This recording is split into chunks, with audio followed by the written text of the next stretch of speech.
Assalamualaikum warahmatullahi wabarakatuh. Bagaimana kabar adik-adik kelas 2 hari ini? Semoga diberikan kesehatan dan rezeki yang melimpah ya. Oke adik-adik, sebelum kita mulai pelajarannya, alangkah baiknya kita membaca basmalah terlebih dahulu ya. Ayo kita baca bersama-sama. Bismillahirrohmanirrohim. Nah, setelah itu mari kita buka buku tematik kalian halaman 34. Di situ ada Benny yang bertanya kepada kakaknya. "Kak, Benny mau bertanya." "Ya, silahkan. Apa perbedaan puisi dengan bukan puisi?" Kemudian kakak Benny menjawab, "Puisi ditulis dalam bentuk bait. Bait terdiri atas baris-baris. Bukan puisi bila bentuknya paragraf. Banyak barisnya tidak ditentukan.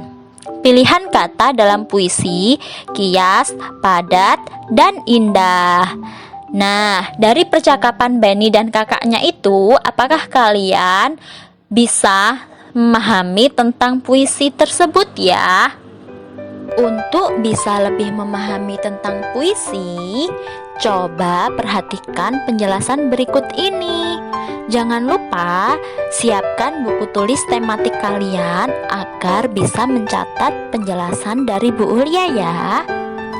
Oke, penjelasan yang pertama yaitu tentang puisi.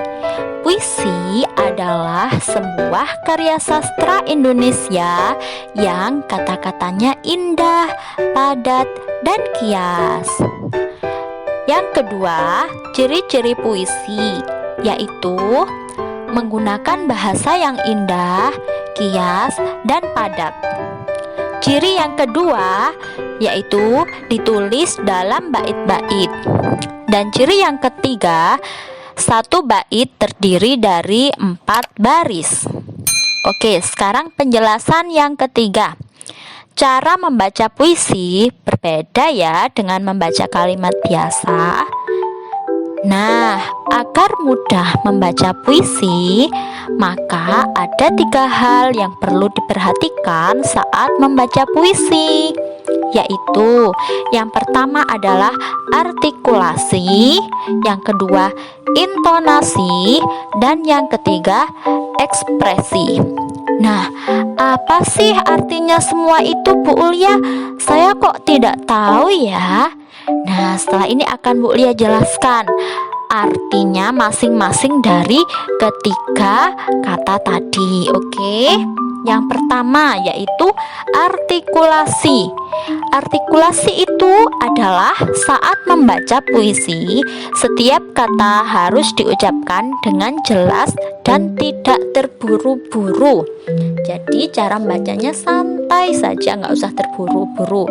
Misalkan kalau Bu Ulia baca seperti ini, "Taman bungaku, bila dipandang hatiku senang, taman kuku cantik sangatlah menarik." Nah, apakah kalian enak mendengarnya? Iya, pasti tidak enak. Karena apa? Karena cara membaca puisi dari Bu Ulia tadi adalah sangat terburu-buru. Jadi, yang mendengarkan itu tidak bisa memahami isi dari puisi tersebut. Coba kalau misalkan Bu Ulia membacanya seperti ini.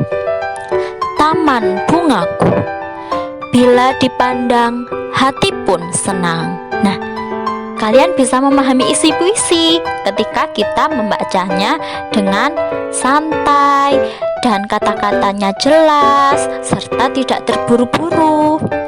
Oke, bisa difahami ya. Yang kedua adalah intonasi. Apa sih intonasi itu? Intonasi yaitu suara jelas, tidak terlalu keras, juga tidak terlalu pelan ya. Jadi jelas standar ya. Nggak usah terlalu keras, juga nggak usah terlalu pelan. Kalau terlalu keras nanti tidak enak didengar ya. Tapi kalau terlalu pelan, nggak kedengaran ini baca apa sih gitu ya. Kemudian yang ketiga yaitu ekspresi. Ekspresi itu apa? Yaitu raut wajah sesuai dengan tema yang sedang dibaca. Ketika kita membaca puisi dan puisi yang kita baca itu mengandung kisah bahagia, maka wajah kalian juga senang. Jangan bersedih. Namun ketika puisi yang kita baca adalah tentang bencana alam, maka wajah kita juga sedih, turut berduka atas kejadian bencana alam yang ada dalam puisi tersebut. Oke anak-anak, bisa difahami ya dari penjelasan Bu Ulia tadi.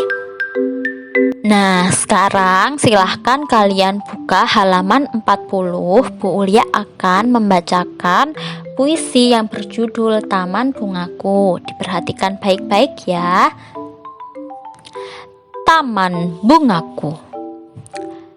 Taman bungaku, bila ku pandang, hati pun senang. Tamanku yang cantik sangatlah menarik. Taman bungaku, berselilah selalu. Jangan pernah kau layu, karena aku kan sedih seduh. Oh angin dari segala rindu, mampirlah ke tamanku. Sebarlah harum sejuk bungaku ke segala penjuru. Nah, itu tadi adalah contoh puisi yang Bu Ulia bacakan. Baiklah, tugas hari ini silahkan kalian kirimkan puisi tersebut melalui voice note atau video kepada wali kelas masing-masing ya. Dan jangan lupa kerjakan halaman 40 soal isian ayo menulis itu ya. Nomor 1, apa isi taman bungaku dalam puisi? Kemudian yang nomor 2, sebutkan kata yang baik pada puisi tersebut. Dan yang nomor 3, bagaimana bila taman tidak dirawat? Setelah itu nomor 4, bagaimana cara merawat taman? Nah, untuk yang nomor 5, kalian tidak perlu menjawab ya. Oke, sekian dulu dari Bu Ulia hari ini.